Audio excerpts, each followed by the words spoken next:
Welcome back to another high-level match of StarCraft 2. What I've got for you today is a best-of-3 series. That's the deciders match for the GSL Code S round of 8 Group B.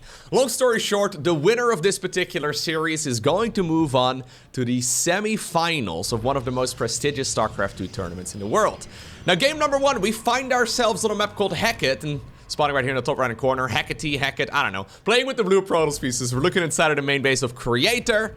And this opponent in the opposite corner with the red Protoss pieces, he goes by the name of Classic. Two of the very best Protoss players in the world facing off against each other. Now, generally speaking, Protoss versus Protoss is one of those matchups that can be over in an absolute heartbeat. You make one little mistake, your opponent ends up with like one more Stalker, and that suddenly is GG. A little bit reminds me of Zerg versus Zerg, where, yeah, you just make one micro error and it simply is just over. You let those adepts slip into the main base, they kill a bunch of your workers, and ultimately, when you're both making the same stuff, the opponent will end up with more units. Now, of course, I cast on YouTube, which is really neat because I get to pick and choose the games that I want to upload. And I have heard, at the very least, I haven't seen these games yet, but I've heard that this series right here is a banger. So even though PvP may not necessarily be considered to be the best matchup in all of StarCraft 2, high-level Protoss versus Protoss really is a treat. And it's been a little bit since I've covered it on the YouTube channel, so let us go ahead and find out exactly what ended up going down. Do we have a double cheese? I believe we do. I mean, this doesn't have to be a proxy right here for Classic. It's just that this pylon is positioned in such an awkward way. And honestly, the same can be said for Creator. Since both players are keeping their probes around, I do believe that they want to go for some sort of cheese after this cybernetics core finishes up. So the Cyber Core, it unlocks the Twilight Council, the Robo Facility, the Stargate, and we'll have to see where the players decide to pivot. If I were to make a guess, Creator probably is going to go for a Stargate over here. And it's going to be a Robo Facility in the middle of the map. Now, going for a proxy pylon is not necessarily cheese in this matchup. The thing is, the opponent is always going to be scouting you, so at this point, Creator, for example, is going to probe in the opponent's main base, and he's going to be counting pylons. And he must have picked up on the fact that there is a pylon missing there for Classic. But of course, Classic also knows that that could be the case, and therefore there's a good chance that he just builds a pylon anywhere on the map with that scouting worker of his. So just seeing the lack of a pylon does not necessarily mean that it's going to be cheese. But luckily for us, it is going to be a lot of action here right from the get-go. This is one of those locations where, yeah, it's actually quite tricky to scout. So Classic is going to be able to get that Immortal going. Stargate should be done. We're going to be going for an Oracle as well. So neither player realizes what they are going up against at this point in time. It is critical that those Adepts do not shade into the main base. Adepts are coming up here as well. We see the Adepts over here in blue also making a similar move. Should not be able to get in though. Nice defense here for now. Okay, we're going to go for a shield battery here. Oracle is going to finish up momentarily. Shades, ooh, actually do sneak in. That's a mistake. I think you commit now for sure, yeah. So with good target firing, you can kill quite a few probes, although you do have to be on top of the target firing here. Okay, that's 3 workers. Maybe a 4th? No, not gonna happen. In the meantime, though, the Oracle has arrived. We do see a shield battery now finished up as well in the main base right now of Classic, so that's actually huge for him. Because that means he's not going to lose that many probes right here, all things considered. Still a couple of them end up falling, but nothing all too crazy. And then all of a sudden, the ball is once again in the court right here of Classic. So he's got one Immortal out, he's got a Prism. We can start that juggling on the other side of the map. At this point, keep in mind, Creator still has not found out exactly what the opponent is doing, but he must have realized that something is a little bit off. Problem is that Immortal is going to hit like an absolute truck. Nice force field over there as well.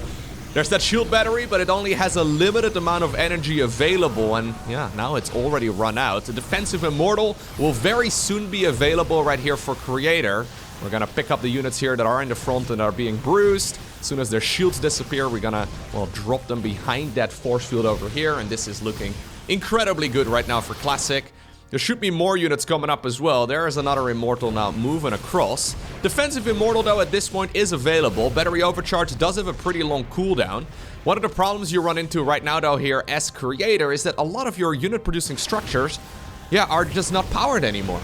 So even though he's got all of the tools right here to push this back at least for a little while longer, he's not going to be able to really keep up with the production right here of Classic. And now with that force field not in the perfect spot, the Immortals are able to walk up the ramp together with the rest of that army. That Immortal is so critical. Alright, probes are being pulled. I believe that this is going to be a quick game number 1. Fun little bit of cheese versus cheese. I mean, we do have a big stasis ward in the meantime on the other side of the map, but that Oracle here in blue is just not capable of getting that much work done. There's another force field, and despite the battery overcharge, the Immortals, with good control, can still shut all of this down. Now, the same can be said, of course, for that Protoss economy in red, but yeah, it was just a temporary shutdown with that stasis ward in the middle of all that micro. Classic could not stay on top of pulling the workers, but game number 1 is gonna go in his favor. Okay, so that already takes us to the map Equilibrium. Not really a map we have seen all too often. I feel like Radusat Station, right? That really wonky map with, well, the in-base expansion and a mineral wall and like 45 seconds of rush distance or something ridiculous like that. I think it's like 42, maybe 43 seconds. Anyways, very long rush distance for StarCraft 2 standards. We don't see that map a lot, but Equilibrium, I mean, I've casted a couple of games on it so far, but really not as many as I would like to. And I think it's mostly due to the fact that it's just a bit of a tricky one. So there's this golden base right over here that is really nice for Zerg and really quite tricky for all of the other players. So if there's any game featuring a Zerg and somehow some way Equilibrium does not get vetoed, Zergs will be very quick to pick it, meaning that basically in every single series that you've watched me cast over the last couple of weeks, well, any player that goes up against a Zerg instantly vetoes this particular map. There's a high yield Vespian Geyser, there's golden minerals, and it's a relatively easy base to take. Zergs can usually take it as their 3rd, maybe the 4th. For the other players, though, it can be a little bit tricky. Now, this is going to be a Protoss versus Protoss, so we'll have to see how exactly that golden base plays out. I don't think it's really going to be that big of a deal. Another problem, or not really a problem, but I guess like a feature that makes this map a little bit more difficult to practice is the fact that the bases are spawning right here in the top left and the top right. So you are relatively close in air-to-air distance, meaning that, well, I'm assuming here at the very least, we're gonna likely see some Stargate shenanigans here from both players, just because it, well, it is technically not a bad idea. Creator once again, though. Alright, not all too happy with the cheese in game number 1. He's once again gonna commit to a proxy pylon on the other side of the map. That is once more going to be his 2nd pylon. Cybernetics core will be finishing up shortly. Okay, it's gonna be a 2nd gateway here this time around, so... Or sorry, a 3rd gateway here this time around, so it's gonna be a 2nd position right here for these gateways, and obviously he can use this as a very aggressive point to warp in from. In the meantime, though, inside of the main base here of Classic, he does decide to go for the Stargate, which may very well be more of a Classic opener. Let me get my clap track out. Thank you guys, thank you guys. I'll be here all day. Hit like and subscribe. Gently caress the like button, whatever you need to do. Thank you guys. Okay, anyways. He is gonna look around this side of the map. Oh no. Dude, these scout locations are so tight. This is the beauty of the GSL, man. This is definitely something that creators been practicing. So with the GSL Code S, you know who you will be facing in advance. So you can prepare your build orders, you can prepare the maps that you want to be playing on, and you can get some shenanigans going. And that looked like an easy scout right there to me, but it turns out Classic, I mean, he is gonna find out about it here eventually, but not nearly as early as he was looking for. So Void Ray does come up though here for Classic, so he is sniffing that something is not quite right. He has scouted the proxy at this point. He obviously saw roughly what was going on the other side of the map. Stalker over here in blue also looking around at the bottom, but nothing all too fishy right there for Classic. It's gonna be Classic who's gonna be up with his back against the wall. But it turns out it's a pretty big wall, especially when he's got that natural done. His economy will slowly climb up. There's that Void Ray right now available. Yeah, that laser, very, very handy. Prismatic alignment, adding a little bit of damage, but with the Stalkers running away, you can't really get that much done. You gotta be careful though. The Void Ray is ever so slightly slower than those Stalkers, so backing up to the safety right here of the shield batteries. That is exactly what Classic needs to be doing. He certainly does not want to overextend. The Warp Gate research will finish up momentarily. Going for that low ground wall off. Technically a little bit risky here, but nicely handled by Classic. This is something that top level Protoss players can get some value out of, but everybody else, you probably want to be going for high ground wall offs instead. The Stalker count, though, is growing. Yeah, and Creator is now in a position where he almost needs to deal damage over here on this side of the map, because he has committed a lot of his early game economy to this particular attack. That gateway is certainly going to go down. I do like the photon cannons here on the back of this as well, actually. Prismatic alignment still available. It slows down the movement here of these Void Rays, but as long as you're dancing within range, it's okay. Well, yeah, okay, eventually we are going to lose one of the Void Rays. Nice target firing right there from Creator. The battery overcharge, though, once again, is not going to last forever, and a lot of those shield batteries here, actually pretty much all of the shield batteries here, all two, third one coming up right now, are without energy. There's a little bit remaining still, a bit more shield healing that can be done.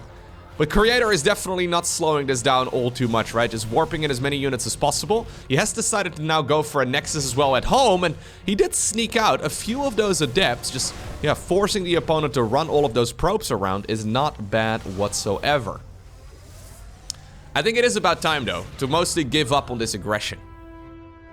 It's not been bad, but it's also not been amazing. The problem is, he hasn't really done critical amounts of damage.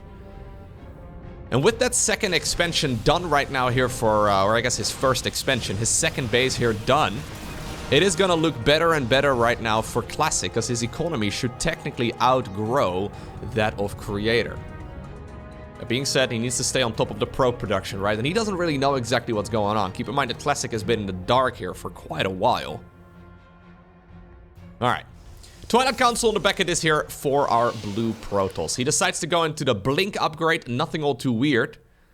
Obviously, one downside here is that you're likely going to lose both the gateway as well as the pylon here that were proxied on the other side of the map, so it's quite costly. When you're already in a pretty tricky scenario, it can be difficult to give up that position, but I do believe it's going to be the right call here. The Stalkers are the fastest unit for now, but you don't want to get overwhelmed. Hallucinated Phoenix here for Creator is going to see exactly what's going on inside of the main base, and, well, he'll spot that, yeah, nothing all too crazy here for the time being. The downside of building all of this infrastructure right here for base defense is that Classic has just invested like 1,000 resources into things that really won't help him out with aggression on the other side of the map, so he'll almost be forced to just sit back for a little while longer and lean into his eco. Now, I like that, because Creator has successfully read it. He's like, yo, you don't really have an attack lined up. I mean, maybe you can march across the map if you want to, but there's a chance that I can get lucky and sneak out those golden minerals. Is Classic gonna wander out on the map any further than just these two structures? Yeah, I don't mind him shutting this down, but I don't think you really want to march across the map against this, because there's so many things that could still be coming here. He wants to scout what's going on, and exactly, that is what this Hallucinated Phoenix is gonna be for. He did see an Hallucinated Phoenix from his opponent, so that's already a nice bit of information. Usually when you see those Hallucinated Phoenixes fly around, at the very least it means that there's a sentry out, and sentries are units that gain value over time by accumulating more energy. So the more energy you have on the unit, the better it is. So usually it's an indicator when you see your opponent going for an Hallucinated Phoenix that they are gonna be sitting back for at least a little while. And now, upon seeing this main base right here, apparently Classic is not impressed. He's thinking about going for some aggression of his own. He does not have Blink. He doesn't really have any upgrades on his units. It's just going to be a bunch of these heavy hitters here. Those Immortals are going to be absolutely key. They took an interesting path to get across. The barrier right now has been triggered on at least one of these Immortals, but the second one will still have it available. Yeah, Blink is such a lovely upgrade at this point. The Void Rays are also not to be underestimated, though. One problem here is that a lot of these Protoss units in red are actually pretty low in hit points. So even though it may look like a formidable army here, Classic has got to be careful he does not overextend. He still has not seen those golden minerals, by the way. He's so close to getting a glimpse of it. He's looking for a third Nexus at this point, but he doesn't see it. It's just a little bit further south. I think if he would have spotted this would have been a location for him to attack. So Creator's roll of the dice right here may very well work out in his favor. One of those Voids running dangerously low. We have a cheeky shield battery coming up here too, if the fight does end up going south. But Classic doesn't see it. Okay. Maybe he's making the assumption that this attack right here from Creator was more committed than it really was. Creator decides to take a chance, and it works out for him. Okay. Third Nexus in the meantime is finishing up right here as well for Classic, but that is quite a bit later. Right now, okay, Classic. Oh my god, no way! I mean, if you pay super close attention, you may have noticed the animation right there on those golden mineral fields. But Classic, you gotta start checking for the gold base, man. This is 100%. I don't know how the map vetoes went, but this is 100% the map pick from Creator. There's no way. He has been very on point with that proxy positioning, but then also the gold base timing. Definitely reading his opponent very clearly here, and he knows Classic's tendencies, right? So Classic is very, well, classical with his approach when it comes to playing StarCraft 2. He doesn't really get too fancy with a lot of his decision making, and yeah, Creator definitely can be a bit more of a wild card, which I actually think is a good thing as a Protoss player. Yeah, you can play this game like a textbook, you can play it like an Excel spreadsheet, but I think with Protoss, in order to be successful at the highest level, you do have to throw a curveball or two, at the very least from time to time. You can become a little bit too predictable. But anyways, Classic right now decides to go for his own gold base. The problem here is that, yeah, that gold base is nice, but you also don't want to overvalue it, right? I mean, I really do think we should go for the high-yield Vespian geyser over here. That rich Vespian here is so nice. Classic is only... No! Okay, now he sees it. Finally, dude. This base has been mining for ages. Yeah, he checked the mineral field right over there, and he must have realized, okay, this has been going on for a while, which may very well explain the behavior that Creator has been showing so far in this particular match. Just sneaking out that base earlier on. Now, we do still see Classic with a very scary army, but now the golden minerals have kicked in, right? As this game goes on, Creator should be inching a little bit further ahead as far as the army size goes. Templar Archive coming up. Additional gateways building right now as well. One downside right here for Creator is that he's quite a bit later on the forge upgrades, so pretty much a full upgrade lead right here for Mr. Classic. He's got to be able to make use of those golden minerals here as well momentarily, so this is definitely not all doom and gloom, but there's no denying that this has been a bit tricky for him. The next phase usually in this matchup would involve, nice snipe right there on the Void Ray, it would involve Disruptors. Blink right there on cooldown right now, a nice slice right there by Creator, getting quite a few of the opponent's units trapped. Okay. Those Void Rays still putting in a lot of work. There's a big warp in right now from Classic. Are we gonna commit here? Yeah, you wanna commit, right? But you also don't really want to fight in a choke point where all of your army gets separated. Okay, charge is gonna be very helpful. One of the Immortals, well, very far to the front, but nice control right there by Classic, picking it up once again. There's one of the glowy boys over there, one of the Archons desperately just working on a Zealot warp in, but that's not really going to happen. And ultimately, we do have just more Immortals still available right now for Classic. Yeah, we're talking 4 Immortals for the player in red, only 1 right now, well 0 at this point, for Creator, and those units are so powerful when it comes to dealing with the Stalkers. Aggressive blink forward right over there.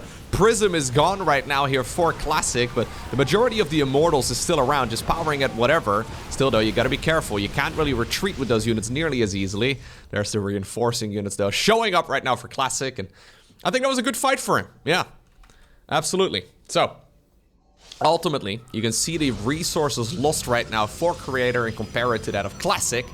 About 2,500-ish resources lost more right now for the player in blue, and you can see it reflected here beautifully as well in the army size, which I think is a very handy army graph actually for most of the mirror matchups in StarCraft 2, especially for Protoss versus Protoss. I like pulling up the army size because it really does tell a large part of the story. 2 prisms passing each other.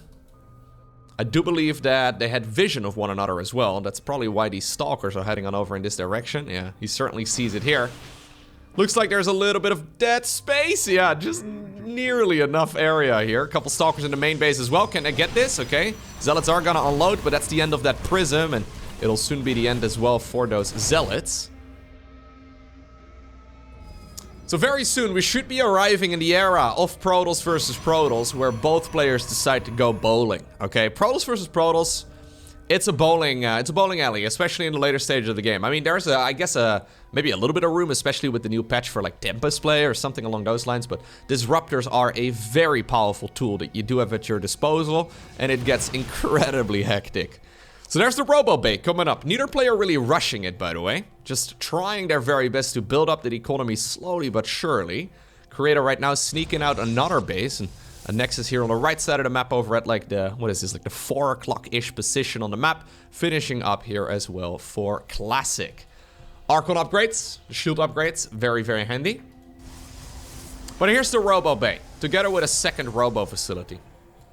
If you need a tool to come back in any matchup as Protoss, generally speaking, it will involve the Disruptor, so... Here we go. Classic's army, though, is looking scary, right? Those Zealots are not to be underestimated. They really do pack a punch when there's no proper counter for them available. Archons are really good against Zealots, generally. Obviously, Disruptors are also not a bad choice whatsoever. Creator, though, doesn't really have, well, a whole lot of either just yet. Ooh, he wants to get that Prism really badly. Forces the cancel, at least, on that newly made expansion right there from Creator. You gotta be careful that you don't walk into a full-on surround. First Disruptor shows up, and massive Purification Nova. That first Disruptor is always a very risky one. Manages to get a massive hit in, and now suddenly Creator is coming in from the back. We have another bowling ball right there, just chipping the shields right there on one of those Immortals. A battery overcharge right there in the back, also aiding just ever so slightly. And what looked like a pretty stellar fight there to get started with for Classic is turning into a bit of a disaster. I mean, what's better than a concave? It turns out the circle is a superior geometrical shape over here, man. Like, oh, another Purification Nova connects right there. Suddenly, Creator was coming in from every single angle, and he didn't have a ton of static defense, Creator that is, but he had enough, right? A couple of shield batteries helping out, that photon cannon getting a few hits in as well, if I'm not mistaken. It definitely does create additional targets right there. Plus, he could just warp in right next to where that fight was taking place. An overextension right there from Classic for sure, with suddenly all of those units in blue coming from every angle. Classic right now, well, when behind Dark Shrine, the age-old adage of Protoss still goes. So we do have a Dark Shrine here on the production tab. Going to be a very formidable tool as well, but you do need some money in order to make that work. Okay, Disruptor bowling around the corner over here, trying to go after maybe some of those units, but it's quite a distance to cover. Prism in the main base right now. Big warp in. Okay, this can create quite a distraction. At this point, though, Creator is finding himself with a massive supply lead, right? And this is not to be underestimated. Keep in mind that there's not really a comeback mechanic right here for Classic just yet. He doesn't have any of his own Disruptors. That shield battery over here will get targeted down as well. Zealots in the meantime, though, are destroying a ton of stuff. A few probes here, well, 13 probes actually, have gone down in the meantime on the other side. Maybe a slight overextension here, though, from Creator. Yeah, especially if he ends up losing the Disruptors. This would be a disaster. He doesn't really have a Prism nearby to try and keep all of this alive. Okay, ultimately, though, the Zealots that just wandered all the way across the map from the bottom left-hand corner did arrive. And that is incredibly good. They couldn't have come any better, they couldn't have come at a better time. Well, maybe like 10 seconds earlier would have been even better, but ultimately you do need to get those units into the mix because it allowed those Stalkers to now stay alive. Still, though, the Zealots are now joined by Invisible Men. Those are like Zealots that deal more damage. It's very costly. It's not really something that Classic can use for the defense against this particular army here, but it is something that he can get some value out of for sure. He's starting to really work on a ton of the, pylons here, and now the entire main base of Creator is getting shut down. I mean, yeah, Creator is in a fantastic position here, but if he cannot warp in reinforcements, he can certainly be in a world of trouble. I would not mind seeing him recalling some of those units back home and really clear this out. Okay, finally we do have a recall towards the natural expansion. There's an observer in the mix here, so that is handy, but this is not enough. No. Oh my god, the Stalkers, Zealots, and Dark Templar right here that Classic has been warping in on the other side of the map just shut down the amount of units available. In the meantime, we do also have the Stalkers and the Disruptors, the units that were still left over on the other side of the map, because they couldn't all fit in that recall bubble. They're going to continue working right now on the expansion that was previously made on the right side of the map, and what started as just a regular good old Zealot warp in the main base is turning into just a complete base race army. I don't think that that was what Classic was originally intending either, but suddenly we have so many workers showing up on the right side of, or this left side rather, of your screen. Just so much damage being done on both sides of the map. Creator has a lot of money in the bank, but still, yeah, a lot of his production here has been unpowered for ages. Proby is here, adding on a new pylon, trying his very best. Is Creator gonna go back home? I mean, at this point, his army is not quite as big anymore here as Classic's. Classic has been, well, very low on economy for a very long time, but Creator has been unable to actually spend his money. And ultimately now, I think once again, if we look at the army sizes, yeah, we end up with a small lead right here for Classic. Okay, Immortal gets caught. That's absolutely massive. Getting that Immortal right before this fight begins is a huge, huge deal. 2 prisms available as well. What's better than 1 prism? Okay. What a back and forth. Disruptor over here, yep, is gonna go down as well. We still have quite a few observers down in the mix, but I don't think it really matters all too much. There's just, yeah, well, now the observers are gone. The thing is, even with the observers, I don't think this Stalker Ball could kill any Dark Templar anymore anyways. We still have the Dark Shrine available. I was gonna say, Classic can always continue warping those in, and they are dangerous. Do we have any sort of detection here whatsoever for Creator? I don't think so. It's just gonna be probes and stalkers for him for now, so he's gonna have to run. He does have a robo facility. He's trying to create pylon power for it once again, so he can get an observer going, but he's gonna have to smash his piggy bank for it. He's gonna have to smash the final bit of resources and income that he got on an observer. If Classic manages to snipe that observer, and he can obviously detect the opponent's observer with one of his own observers, he's gonna be in a good spot. Recall over here, I mean, that's a risky one. I don't think that's what Creator was looking for right now. He does have a couple of sentries here, so that's nice and all. He can at least prevent the opponent from walking into the main base, but that is the natural expansion right now gone. If Classic is feeling really cheeky, he could even decide to make an expansion on the back of this himself. I don't think he needs to, though. No, he wants to walk up this ramp. There we go. Big aggressive blink forward. We still have the observer out as well. I mean, do we have an observer here for the player in blue? There it is, getting targeted. And with that observer down the drain, the invisible man over here is gonna start slicing up whatever he can get its hands on. It's Classic who obtains the victory 2-0 over Creator.